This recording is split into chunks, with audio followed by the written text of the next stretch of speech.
7 दिन सरकार के और 8वें दिन यहाँ खूंटा। 8वें दिन हम यहीं बैठेंगे। दलित अगर हिंदू है तो फिर दलित क्यों लिखा जाता है कि दलित की बेटी के साथ ये, फिर हमें रोज आईना क्यों दिखाया जाता है? मुसलमान हिंदू है?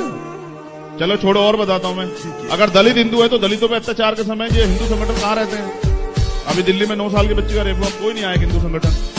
हाथरस वाले मामले में हिंदू संगठन के लोग पंचायतें कर रहे थे। भाई मुझसे, मैं आपसे बिल्कुल कह रहा हूं साफ तौर पे, इस हिंदू जो धर्म ना अज्ञानी को और अज्ञानी बनाए, उसके अधिकार छीन ले, धन संचय करने का, आगे बढ़ने का, पढ़ने का, वो धर्म नहीं गुलामी है।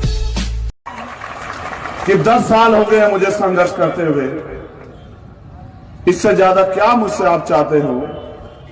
अगर आप भी मुझे शक्ति नहीं दोगे, आप भी मेरी ताकत नहीं बढ़ाओगे, मैं लड़ता ही रहूंगा, तो इतने दुश्मन तैयार हो जाएंगे कि कहीं ना कहीं मैं उनका शिकार हो जाऊंगा। जिस दिन मैं उनका शिकार हो जाऊंगा, फिर आप क्या करोगे बताओ? कहां से पैदा करोगे दूसरा चंद्रशेखर? 2-4 साल में ले आओगे कहीं से?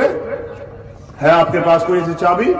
अगर ऐसी चाबी है तो मैं भी आपके साथ हूं। चलो मिलके बाबा साहब अम्बेडकर को ले आते हैं, चलो मिलके मान्यवर काशीराम को ले आते हैं, चलो मिलके प्यारेलाल यादव को ले आते हैं, मिलके मामना रामसु वर्मा को ले आते हैं। ऐसा कुछ नहीं होता, जो एक बार चला गया वो वापस नहीं आता। मेरे लोगों, मैंने जितनी मेरे अंदर हिम्मत हुआ उसके लिए 3 मेंबर। तो यहाँ वहाँ के लिए यहाँ का माहौल क्यों खराब कर रहे हैं आप लोग? नहीं, सिचुएशन यही है। आप जानते हैं इस जिले में 6.5 लाख दलित रहते हैं, और मैंने जिले में ऐसे ऐसे आंदोलन किए हैं जिसमें प्रशासन के लोग मेरे पास यहीं घर बैठे हैं, एसएसपी और डीएम आके, कि भैया इसको रुकवा लीजिए। आज उससे ज्यादा आक्रोश है लोगों में। मैं यहाँ इसलिए बैठा हूँ कि यहाँ का मेरा जिला, मैं आपसे निवेदन करता हूँ, मैं यहाँ का माहौल नहीं चाहता, क्योंकि जब पब्लिक रोड पे उतरती है फिर उसकी गारंटी किसी पे नहीं होती है। मैं यहाँ इसलिए बैठा हूँ कि मैं अगर अभी लाइव करूंगा तो आप पूरा ताकत लगाइए। मैं 2 घंटे आपसे मांगता हूँ, अगर आप रोक पाए मुझे जाने से तो मैं गारंटी देता हूँ मैं काम करना बंद कर दूंगा। लेकिन अगर मैं प्यार से आपसे कह रहा हूँ कि मुझे दिल्ली जाने दीजिए, इस पे आप लोगों को मदद करनी चाहिए भाई। दिल्ली तक आप अपनी फोर्स भेजिए, मैं दिल्ली एंटर कर जाऊंगा, आप अपनी फोर्स को वापस बुला दीजिए। बताइए इसमें क्या दिक्कत है? दिल्ली में जाके लॉ एंड ऑर्डर की जिम्मेदारी दिल्ली वालों की, आपकी थोड़ा ही है। हम परसों आपसे थोड़ा ही मांग कर रहे थे, तो दिल्ली पुलिस से मांग कर रहे थे। इतनी ताकत से जितने बहन जी के साथ खड़े हुए थे, बहन जी भी तो हमारी है। बहन जी की तरफ अगर कोई उंगली उठेगी तो क्या चंद्रशेखर चुप रहेगा? आप देखना, उनका परिवार भले ही साथ छोड़ दे, लेकिन चंद्रशेखर को अगर उन बहन जी को खून की जरूरत पड़ी तो चंद्रशेखर खून। सड़कों से कानून नहीं बनेंगे, और एक दिन काम करके मेरे आने पे खूब मोटरसाइकिलें, खूब गाड़ी दौड़ा के काम नहीं चलेगा, बहुत गाने बजा के नाच के काम नहीं चलेगा। जिम्मेदार बनना पड़ेगा, और गांव गांव में जाके, और वो समाज जो सब पे भरोसा करता है उसके विश्वास को नहीं ठगना है, ये भी याद रखना। बड़ी मुश्किल से अपनी मेहनत से हम लोग ये विश्वास पैदा कर पाए। कोई अपने निजी स्वार्थ में से ठगने का काम ना करे। मैं यहाँ के लीडरशिप से बिल्कुल साफ तौर पे कह रहा हूं कि बड़ी मुश्किल से संघर्ष करके 16 महीने जेल काट के हमने विश्वास पैदा किया, और पीठ नहीं दिखाई आज तक समाज के लोगों को। चाहे किसानों का मामला हो, चाहे सीए का मामला हो, चाहे दिल्ली में गुरु घर टूटा उसका मामला हो, चाहे कोई पूरे देश में अन्य अत्याचार हो। मैं भी राजस्थानी सीमा मिलती है बहुत करीब। अगर दिल्ली में कोई तुम्हें ना तो बता देना कि रावण के भाई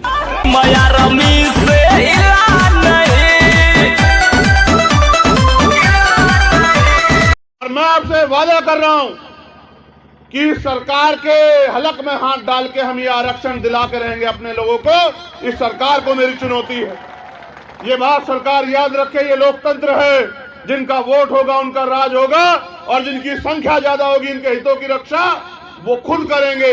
इसलिए हम लोग जो लोग घर में नीला पटका डाले हुए हैं ना, ये इसकी एक वैल्यू है।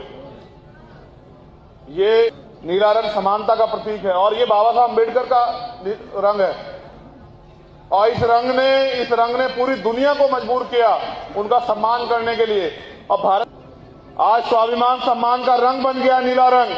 और मैं ऐसे कार्यकर्ताओं को भी जानता हूं, एक दिन एक कार्यकर्ता का आंदोलन में सीओ ने गले से नीला पटका उतार लिया। उसने कहा मर जाऊंगा लेकिन इस अपमान का बदला जरूर लूंगा, और सीओ को मजबूर होकर माफी मांगनी पड़ी। फोन किया कि भाई बताओ क्या चाहते हो? मैंने कहा क्या हुआ कि ऐसा ऐसा हो गया। तो मैंने उस जिलाध्यक्ष से बात की, उसने कहा भैया उसने अपमान किया है मेरे पटके का, भीम आर्मी का अपमान किया, मैं बर्दाश्त नहीं करूंगा। अंत आप विश्वास करो, जिला फर्रुखाबाद की बात है, तो वो मैंने कप्तान से कहा कि देखो भीम आर्मी वाले हैं, उनको मैं भी नहीं समझा सकता। तो सत्ता के इशारे पे पुलिस के लोगों ने हमारे लोगों पे गोलियां चलाई, मैं हाथ जोड़ के कहता हूं प्रशासन के लोगों से, मोहरे मत बनो, सरकार बदल जाएगी। आपको नौकरी यही करनी है, जितने मर्जी बुलडोजर चला दो, किसी मां की कोख को सूं नहीं करोगे, किसी से सरकार के इशारे पे उसके बाप को भाई को छीन लोगे, तो मुझसे न्याय की उम्मीद करना कि मुझसे बचाने वाला तुम्हें कोई यहां नहीं होगा, कि किसी दूसरे प्रदेशों में अपने अपने लिए जगह ढूंढ लेना, क्योंकि जिस दिन सरकार बदलेगी एक एक अन्याय का हिसाब होगा।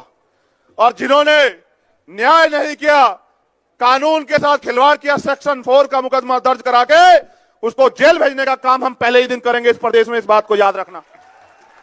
एक पर्ची मेरे हाथ में दी गई और मेरे आज तक याद है, यहां गांव पड़ता है डोगर, उस गांव में एक बच्ची के साथ अन्याय हुआ और जब उसको न्याय की मांग के लिए हमारे लोग सड़कों पे आए तो सत्ता के इशारे पे पुलिस के लोगों ने हमारे लोगों पे गोलियां चलाई और एक भाई तो हमारा मौके पे ही शहीद हो गया, जिनको मैं मुख्यमंत्री बनाना चाहता हूं। ये सरकार उनके साथ खून की होली खेल रही है। मैं बस अपने लोगों को ये कहना चाहता हूं कि इनसे सावधान हो जाओ। आज हमारे सीनियर साथियों ने कहा कि वो संविधान बदलना चाहते हैं। मैं आगरा की इस पवित्र धरती पे 13 तारीख के दिन रात को 11 बजे ये ऐलान करता हूं कि अगर उन्होंने संविधान की तरफ आग उठाकर के भी देखी, इसके परिणाम आरएसएस और भाजपा के लिए इतने हानिकारक होंगे कि दुनिया के इतिहास में कभी ऐसे हानिकारक परिणाम नहीं हुए होंगे। आप मन छोटा मत कीजिए, आप दिल छोटा मत कीजिए। इतिहास गवाह है, हमने बलिदान दिया है लेकिन झुकना नहीं सीखा। आरएसएस और भाजपा के इस सपने को भी जमीन दर्ज करेंगे और बाबा साहब अम्बेडकर के सपने को भी पूरा करेंगे।